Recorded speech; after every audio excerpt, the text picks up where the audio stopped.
नमस्कार, सुबह की खबरों में स्वागत है आपका। वो खबरें जो आपको सुबह ही जान लेनी चाहिए, बताएंगे आपको सिर्फ यहाँ। कोरोना के केसेस लगातार बढ़ते जा रहे हैं। एक दिन में तोड़ा कोरोना केसेस ने रिकॉर्ड। बाबुल सुप्रियो ने किसको बड़ा भाई बनकर पीटा। सुएज कैनाल में फंसा जहाज अब निकल पड़ा। महबूबा मुफ्ती ने सरकार पर कौन से बड़े आरोप लगाए।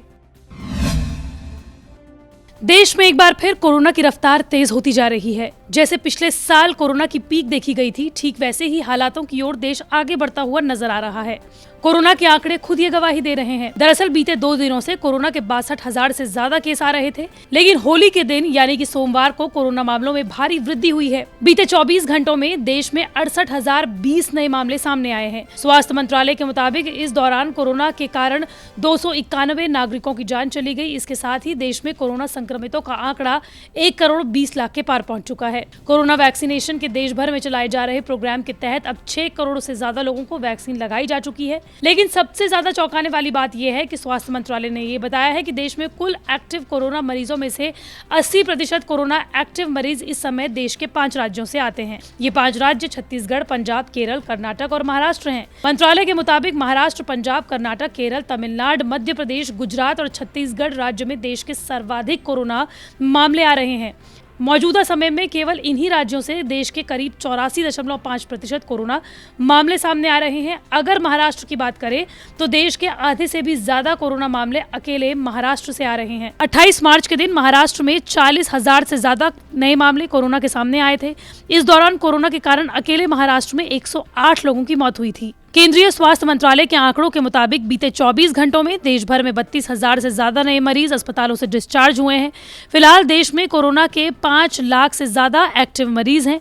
कोरोना के कारण देश भर में अब तक 1,61,000 से ज्यादा लोगों की मौत हो चुकी है। ऐसे में राज्य और केंद्र सरकारें कोरोना की टेस्टिंग में कोई ढिलाई नहीं छोड़ना चाहती हैं। वैक्सीनेशन के साथ साथ कोरोना टेस्ट भी बढ़ाए जा रहे हैं। Indian council of medical research यानी कि ICMR ने बताया है कि 28 मार्च के दिन देश में 24 लाख से ज्यादा लोगों का कोरोना टेस्ट किया जा चुका है। बीते 24 घंटे के अंदर ही 9 लाख टेस्ट किए जा चुके हैं। मिस्र की सुएज कनाल में हफ्ते भर से फंसा मालवाहक जहाज होली के दिन आखिरकार हट ही गया। इस बात की जानकारी मिस्र के अधिकारियों ने दी। अधिकारियों के मुताबिक एक हफ्ते से सुएज कनाल में फंसे जहाज को हटा लिया गया है। इस जहाज का नाम MV एवर गिवन था, जो 400 मीटर लंबा और 59 मीटर चौड़ा था। ये जहाज चीन से नेदरलैंड्स के पोर्ट रोटेरडम जा रहा था। पिछले एक हफ्ते से सुएज कनाल में जहाज के अटकने से कम 367 जहाज फंस गए थे। इन जहाजों पर क्रूड ऑयल से लेकर मवेशियों के खाने तक का सामान जा रहा था। अब रास्ता खुलने से ये जहाज यहां से निकल सकेंगे।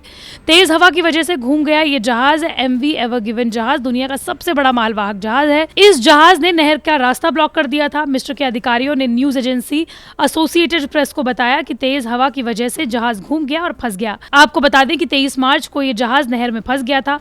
उस दिन यहाँ पर 50 किलोमीटर प्रति घंटे की रफ्तार से हवा चल रही थी। अधिकारियों के मुताबिक सुएज नहर से हर दिन 50 के आसपास जहाज गुजरते हैं। साथ ही आपको ये भी बता दें कि इस जहाज को निकालने के लिए टग बोट्स की मदद ली गई थी। टग बोट्स वो होते हैं जिनसे जहाज को खींचकर ले जाया जाता है। MV एवर गिवन को निकालने के लिए ऐसे ही 10 टग बोट्स लगाए गए थे। 29 मार्च को इन्हीं की मदद से जहाज को 80% तक सीधा कर लिया गया था। अधिकारियों ने बताया कि जहाज को निकालने में सबसे बड़ी चुनौती ये थी कि इसके ऊपर 2.20 लाख टन से ज्यादा का सामान लदा हुआ था। आपको बता दें कि ये जहाज पनामा का है। इसे 2018 में बनाया गया था। इस जहाज की लंबाई 400 मीटर यानी कि 1,312 फीट और चौड़ाई 59 मीटर यानी कि 193 फीट है। इस लिहाज से दुनिया की सबसे बड़ी कार्गो शिप है। इस जहाज से एक बार में 20,000 से ज्यादा कंटेनर ले जाए जा सकते हैं।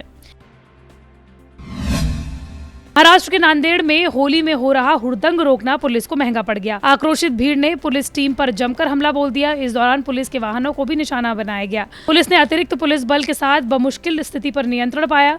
महाराष्ट्र के नांदेड़ में सचखंड हुजूर साहिब गुरुद्वारे में होला मोहल्ला व होली के उपलक्ष्य में प्रशासन की ओर से एक बैठक का आयोजन किया गया था। इस बैठक में होला मोहल्ला का आयोजन कोरोना महामारी को देखते हुए गाइडलाइंस का पालन करते हुए मनाए जाने की सलाह दी गई थी। ज्यादा भीड़ जमा नहीं हो इसलिए गुरुद्वारे के गेटों पर ताले लगा दिए गए, लेकिन लोगों को ये मंजूर नहीं था। बताया जा रहा है कि 29 मार्च दोपहर तक गुरुद्वारे में सारे धार्मिक अनुष्ठान व होली शांतिपूर्वक मनाई गई, लेकिन होला मोहल्ला प्रतीकात्मक रूप से निकालते समय भारी भीड़ गुरुद्वारा परिसर में एकत्र हो गई। कुछ लोगों ने गुरुद्वारे के गेट के ताले तोड़ दिए, जिस वजह से जुलूस रास्ते पर आ गया। जब पुलिस ने इसे रोकने की कोशिश की तो पुलिस पर तलवार से जानलेवा हमला किया गया, लेकिन पुलिस कर्मियों ने अपनी जान किसी तरीके से बचा ली।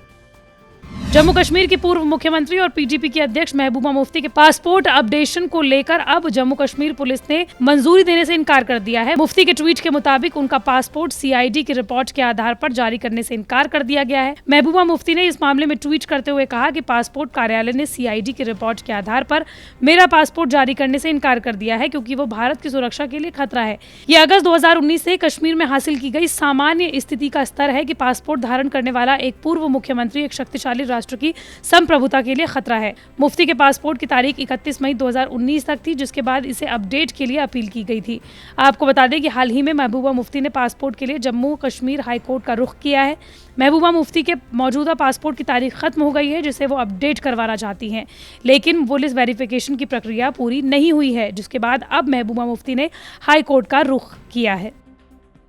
पश्चिम बंगाल के टॉलीगंज सीट से भाजपा उम्मीदवार बाबुल सुप्रियो ने थप्पड़ विवाद पर सफाई दी है। बाबुल सुप्रियो ने कहा कि उन्होंने किसी को भी थप्पड़ नहीं मारा है। उनका कहना है कि उन्होंने एक व्यक्ति को सिर्फ बड़े भाई की हैसियत से धक्का दिया है। बाबुल सुप्रियो ने कहा कि उन्होंने इस शख्स को धक्का इसलिए दिया था क्योंकि वहां महिलाएं भी थी और वो शराब पीकर बदतमीजी कर रहा था। दरअसल बाबुल सुप्रियो का एक वीडियो सामने आया है जिसमें वो एक शख्स को थप्पड़ मारते हुए दिखाई दे रहे हैं। ये वीडियो 28 मार्च का बताया जा रहा है। आपको बता दें कि जिस शख्स को बाबुल सुप्रियो ने थप्पड़ मारा है वो भाजपा का कार्यकर्ता ही था। बाबुल सुप्रियो ने होली के दिन यानी कि 30 मार्च के दिन अपनी सफाई देते हुए कहा कि उन पर लगाए गए आरोप गलत है। उन्होंने ये कहा कि महिला मोर्चा की कुछ महिलाएं वहां पर बैठी हुई थी और कुछ लोग शराब पी रहे थे।